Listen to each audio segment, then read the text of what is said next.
Hi friends, Madras high court exam எழுதுனா office assistant, மசால்ச்சி, வாட்ச்மேனுக்கான practical exam பற்றின information தாங்க இதில் நான் கொடுக்க போகிறேன். நம்ம சப்ஸ்கிரைபர் எல்லாருமே கேட்டிருந்தாங்க, ப்ராக்டிக்கல் பற்றி போடுங்க, வீடியோ போடுங்க அப்படின்னு சொல்லிட்டு. நம்ம அதுக்கான ப்ராக்டிக்கல் பற்றின இன்ஃபர்மேஷன் தான் இந்த வீடியோவில் பார்க்க போகிறோங்க. நம்ம சேனல் ஃபஸ்ட் டைம் பார்க்குறவங்க சேனலை சப்ஸ்கிரைப் பண்ணிட்டு பாருங்கள். உங்களுக்கு எதனா டவுட் இருந்தால் கமெண்ட் பாக்ஸில் கமெண்ட் பண்ணுங்க, நான் ரிப்ளை பண்ணுறேன். ஆல்ரெடி நான் ஏற்கனவே நம்ம சேனலில் ஒரு வீடியோ போட்டிருக்கேங்க. ப்ராக்டிக்கல் எக்ஸாமில் 2021 எந்த மாதிரியெல்லாம் எக்ஸாம் கேட்டிருந்தாங்க அப்படின்றத நான் ஒரு வீடியோ போட்டிருக்கேன். பார்க்காதவங்க போய் பாருங்கள். இருந்தாலும் நான் இந்த வீடியோலையும் உங்களுக்கு நான் சொல்கிறேங்க. ப்ராக்டிக்கலை பொறுத்த வரைக்கும் நம்ம வேலையோட ரிலேட்டடாக தான் இருக்கும். ஆஃபீஸ் அசிஸ்டன்ட், மசால்ச்சி இவங்கெல்லாம் ஆஃபீஸ்லேயும் கோர்ட்லேயும் வேலை செய்யலாம். ஜட்ஜோட வீட்லேயும் சிலரை போடுவாங்க, அதுக்கு வாய்ப்பு இருக்குது. ஏன்னா அது சம்மந்தமாகவும் நமக்கு ப்ராக்டிக்கல் வரும், கோர்ட்டு சம்மந்தமாகவும் நமக்கு ப்ராக்டிக்கல் வரும். நம்ம ரெண்டையுமே பார்ப்போங்க இந்த வீடியோவில். இது நமக்கு நோட்டிஃபிகேஷன் கொடுத்துருக்காங்கல்ல, அதை நீங்கள் படித்து பார்த்தாலே தெரியும். நம்மளோட வேலை அலுவலகத்துலேயும் இருக்கலாம், ஜட்ஜோட வீட்டிலையும் கூட வேலைக்கு சில பேர் போடுவாங்க. கவர்மெண்ட்டே அவங்களுக்கு நம்மளை கொடுப்பாங்கங்க வேலைக்கு. ஒவ்வொரு ஜட்ஜோட வீட்டுக்கும் ஒரு மசால்ச்சி இல்லை ஒரு ஓஏ அப்படின்ற மாதிரி அவங்களுக்கு கொடுப்பாங்க கவர்மெண்ட்டு. ஆனால் நமக்கு சேலரியை பொறுத்தவரையிலையும் நம்ம ஆஃபீஸில் ஒர்க் பண்ணுறவங்களுக்கு என்ன சேலரியோ என்ன பெனிஃபிட் கிடைக்கிறோ அது எல்லாமே ஜட்ஜோட வீட்டில் வேலை செய்கிறவங்களுக்குமே கிடைக்கும். என்ன இவங்க ஆஃபீஸில் வேலை செய்கிறாங்க, அவங்க அங்கே வேலை செய்கிறாங்க, வேறு ஒன்றும் அதில் ஒரு டிஃப்ரெண்ட் ஒன்றுமே இருக்காது, எல்லாமே ஒன்றா தான் இருக்கும். இப்போ பார்த்திங்கன்னா நம்ம ஆஃபீஸில் ஒர்க் பண்ணுறோம், கோர்ட்டில் ஒர்க் பண்ணுறோன்னா அங்கே என்ன மாதிரியான வேலைகள்லாம் நம்ம செய்வோம், அங்கே அது ரிலேட்டடாக நமக்கு என்ன மாதிரி ப்ராக்டிக்கல்லாம் கொடுப்பாங்க அப்படின்றத நம்ம இந்த வீடியோவில் பார்க்கலாங்க. ஃபஸ்ட்டு கோப்புகளை ஒழுங்குபடுத்துதல். கோப்புகளை ஒழுங்குபடுத்துதல்னா நமக்கு நிறைய டாக்குமெண்ட்டை ஃபைலாக கொடுத்து, இந்த ஃபைலை இயர் வைஸு நீங்கள் கரெக்டாக ஆர்டர் படி வைங்கம்மா, நீங்கள் மந்த்லி வைஸ் வைங்கம்மா, நீங்கள் டேட் வாரியாக வைங்கம்மா அப்படின்னு சொல்லி உங்களுக்கு அதை கொடுத்து உங்களுக்கு அதை ப்ராக்டிக்கலாக கொடுக்கறதுக்கு வாய்ப்பு இருக்குது. ரெண்டாவதாக டேபிள் சேரை துடைத்தல். அப்படின்னா நிறையா அங்கே நமக்கு டேபிள் இருக்கும், சேர் இருக்கும், கம்ப்யூட்டர் இருக்கும். இதெல்லாம் நம்ம கொஞ்சம் அதை தொடச்சி கொடுங்கப்பா அப்படின்னு சொல்லி கூட நம்மளை கேட்கலாம். அதெல்லாம் நம்ம வீட்டில் பண்ணுற விஷயந்தான், நம்ம ஈஸியாக அதை பண்ணிடலாம், அது ஒரு கஷ்டமும் கிடையாது. மூணாவதாக ஜெராக்ஸ் எடுத்து வருது. நம்ம கண்டிப்பாக ஓஏ போஸ்ட்டுக்கு இந்த மாதிரி வேலைகள்லாம் அதிகமாகவே கொடுப்பாங்க. ஜெராக்ஸ் எடுத்துகிட்டு வா, இந்த ஃபைலை கொண்டு அங்கே கொடு, அந்த ஃபைலை கொண்டு இங்கே கொடு, அந்த மாதிரி நமக்கு அந்த மாதிரி வேலைகள்லாம் நம்ம ஓஏ போஸ்ட்டுக்கு போனோம்னா கண்டிப்பாக அந்த மாதிரி வேலைகள்லாம் அதிகமாகவே இருக்கும். நாலாவதாக கிழிந்த கோப்புகளை ஒட்டுதல். எதனா ஃபைலு கிழிஞ்சிருந்தது அப்படின்னா கூட அதை நம்ம ஒட்டுறோமா, அதை கரெக்டாக ஒட்டுறோமா அப்படின்னு சொல்லி அதை கூட செக் பண்ணி பார்க்குறதுக்கு வாய்ப்பு இருக்குங்க. அதுக்கப்புறம் ஐந்தாவதாக தேவையில்லாத நபர்களை உள்ளே அனுமதிக்காமல் இருத்தல். இப்போ ஜட்ஜோட ரூமுன்னு பொறுத்த வரைக்கும் அது உள்ளே ஓஏ தவிர வேறு யாருக்குமே அலௌன்ஸ் கிடையாதுங்க, யாருமே உள்ளே வரக்கூடாது. கிட்ட இந்த மாதிரி கொஸ்டின் கூட கேட்கலாங்க, இந்த மாதிரி ஜட்ஜோட ரூமுக்குள்ளே யாரெல்லாம் வரலாம், யாரெல்லாம் வரக்கூடாது, அந்த மாதிரி கூட கேட்கலாம். நம்ம ஓஏ அதுக்கப்புறம் அவங்களோட சம்மந்தப்பட்டவங்கள தவிர வேறு யாருமே வெளியாட்களை ஜட்ஜோட ரூமுக்குள்ளே அனுமதிக்கக்கூடாது. அது ஓஏவோட பொறுப்பு தாங்க. யாரானா உள்ளே வந்தால் கூட ஓஏவை தான் கேட்பாங்க. அதை நம்ம முக்கியமாக பார்த்துக்கணுங்க.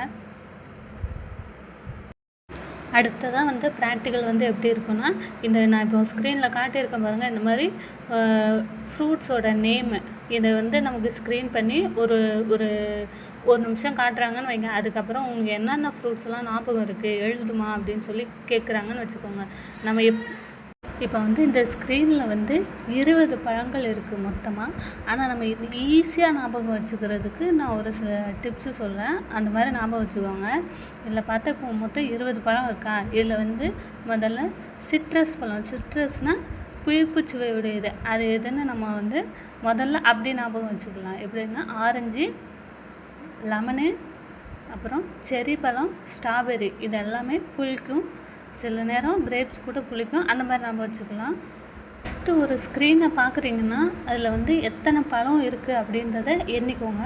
அதில் இப்போ புளிப்பு சுவையுடையது எது அப்படின்றது அது 5 இருக்கா, அது 5 அப்படின்னு ஞாபகம் வச்சுக்கோங்க. அதுக்கப்புறம் எல்லாருக்குமே தெரிஞ்ச ஒன்று முக்கணிகள் வந்து இதில் இருக்குது. மா, பலா, வாழை, இது எல்லாருக்குமே தெரிஞ்சது. அந்த மாதிரி அந்த 3மே இதில் இருக்குது. அந்த மாதிரி ஞாபகம் வச்சுக்கோங்க. இன்னொன்று, இந்த வாட்டர்மெலன், மாதுளை இதெல்லாம் எப்படி ஞாபகம் வச்சுருக்கேன்னா, சின்ன சின்ன கொட்டைகள் வந்து அதில் இருக்குது. வாட்டர்மெலனில் இருக்கும், வந்து மாதுளம்பழம், பப்பாயா, அப்புறம் வந்து ஜாக் ஃப்ரூட்டு, சீத்தாப்பழம், அதுக்கப்புறம் சிக்கு, இதில் எல்லாமே சின்ன சின்ன கொட்டைகள் இருக்கும். அந்த மாதிரி ஞாபகம் வச்சுக்கோங்க. அதுக்கப்புறம் ஆப்பிளு, பீச்சு, அதுக்கப்புறம் பேரிக்காய் இருக்குது, ஆவகேடோ, இதெல்லாம் வந்து ஒரு டைப்பான பழங்கள். பழங்கள்னாலே நமக்கு ஞாபகம் வருது ஃபஸ்ட்டு ஆப்பிள் தான் நம்ம ஒரு அந்த ஆப்பிள் மாதிரி என்னென்ன பழங்கள்லாம் இருக்குது. பீச் இருக்குது, அப்புறம் பேரிக்காய் இருக்குது, ஆவகேடோ இருக்குது, அந்த பழம் பழம் இருக்குது. அந்த மாதிரி ஞாபகம் வச்சு நீங்கள் எழுதுனீங்க, உங்களுக்கு அந்த மாதிரி மைண்டில் வந்து ஃபிக்ஸ் பண்ணி வச்சுக்கிட்டிங்கன்னா ரொம்ப ஈஸியாக இருக்கும்.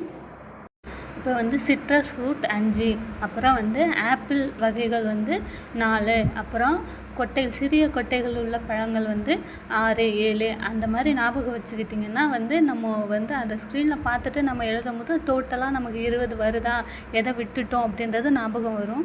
என்ன இவங்க இந்த மாதிரிலாம் சொல்லிக் கொடுக்குறாங்க அப்படிலாம் நினைக்காதீங்க. இப்போ வந்து நம்ம எல்லா பழமுமே பார்த்த மாதிரி தான் இருக்கும். அப்புறம் அதை நம்ம பார்த்துட்டு திரும்பி எழுதும்போது வந்து நமக்கு எல்லாமே மறந்து போய்டும். பக்கத்தில் உள்ளவன் வேகமாக எழுதிட்டு இருப்பான், நமக்கு எல்லாமே மறந்து பிளாங்காக நிற்போம். அதனால தான் சொல்ல, இந்த மாதிரி ஞாபகம் வச்சுக்கிட்டிங்கன்னா உங்களுக்கு ஈஸியாக இருக்கும் நீங்கள் எழுதுறதுக்கு. வேறு என்ன மாதிரிலாம் கொஸ்டின் கேட்பாங்க, வெஜிடபிள்ஸ்லாம் எந்த மாதிரி ஞாபகம் வச்சுக்கலாம் நம்ம அப்படின்றத நாளைக்கு வீடியோ போடுறேன். இந்த தகவல் வந்து உங்களுக்கு பிடிச்சிருந்தா நம்ம சேனலில் வந்து லைக் போடுங்க, கமெண்ட்ஸ் பண்ணுங்கள். உண்மையாகவே நல்லா இருந்ததா இல்லையான்றதை கமெண்ட்ஸ் பண்ணுங்கள். இல்லை வேறு எதனா டவுட் இருந்தாலும் கமெண்டில் கேளுங்க, நான் சொல்கிறேன். அடுத்த வீடியோவில் ஜட்ஜு வீட்டில் என்ன மாதிரி வேலைகள்லாம் வந்து இருக்கும், அது ரிலேட்டடான ப்ராக்டிக்கல்லாம் நான் உங்களுக்கு நம்ம சேனலில் போடுறேங்க. நீங்கள் மறக்காமல் பார்த்துட்டு கமெண்ட்ஸ் பண்ணுங்கள். ப்ராக்டிக்கலை பொறுத்த வரைக்கும் நமக்கு ரொம்ப ஈஸியான ப்ராக்டிக்கலாக தானுங்க இருக்கும். ஆனால் நம்ம பண்ணுறத வந்து நம்ம நிதானமாக பண்ணணும். எந்த ஒரு வேலையாக இருந்தாலும் பொறுமையாக பண்ணணும். அடுத்தவங்களை பார்த்துட்டு நம்ம வேகமாக பண்ணி எதையானா உடச்சி வச்சு எதனா சத்தம் போடுறோம் அந்த மாதிரி ஆகக்கூடாது. நம்ம பண்ணுற வேலையை நிதானமாக பண்ணணும், கரெக்டாக பண்ணணும். நம்மளோட ரிசல்ட் என்னன்றது தான் பார்ப்பாங்களே தவிர நீங்கள் எவ்வளோ சீக்கிரம் வந்து நீங்கள் வந்து அந்த வேலையை பண்ணி முடிச்சிங்க அப்படின்றது பார்க்க மாட்டாங்க. நம்ம எவ்வளோ நல்லா பண்ணியிருக்கோம் அப்படின்றது தான் பார்ப்பாங்க. ஃபார் எக்ஸாம்பிளுக்கு ஒரு 5 கண்ணாடி கிளாஸை கொடுத்து நம்மளை கழுவி அதை தொடச்சி வைங்கம்மா அப்படின்னு சொல்கிறாங்கன்னு வச்சுக்கோங்க. நம்ம வந்து அதை வேகமாக எடுத்துகிட்டு போய் கழுவ போகிறோம்னு சொல்லிட்டு அதை கீழே போட்டு உடச்சிட்டோம்னா அதுக்கப்புறம் கெட்ட பேர் ஆகிடும். அதனால் நம்ம வந்து அதை பொறுமையாக ஹேண்டில் பண்ணணும், நிதானமாக பண்ணணும், அவசரப்படக்கூடாது. எப்போதுமே நம்ம ஒரு விஷயம் பண்ணும்போது பக்கத்தில் உள்ளவன் என்ன பண்ணுறான் அப்படின்றத நீங்கள் பார்க்காதீங்க. அடுத்தவங்கள பார்த்தா நமக்கு வந்து பயம் அதிகமாகிடும். ஐயோ அவன் வந்து வேகமாக பண்ணுறான், நம்ம வந்து பொறுமையாக பண்ணுறோம் அப்படின்ற வந்து பயம் அதிகமாகிடும். பயத்துலேயும் பதட்டத்துலேயும் நம்ம செய்கிற வேலையை தப்பாக செஞ்சுருவோம். அதனால் வந்து உங்களால் என்ன செய்ய முடியும் அப்படின்றத நீங்கள் என்ன செய்கிறீங்க அப்படின்றதுல மட்டுமே கவனமாக இருங்க. அவ்வளோதான் ஃப்ரெண்ட்ஸ். மேலும் வேறு தகவலை அடுத்த வீடியோவில் நம்ம பார்க்கலாம்.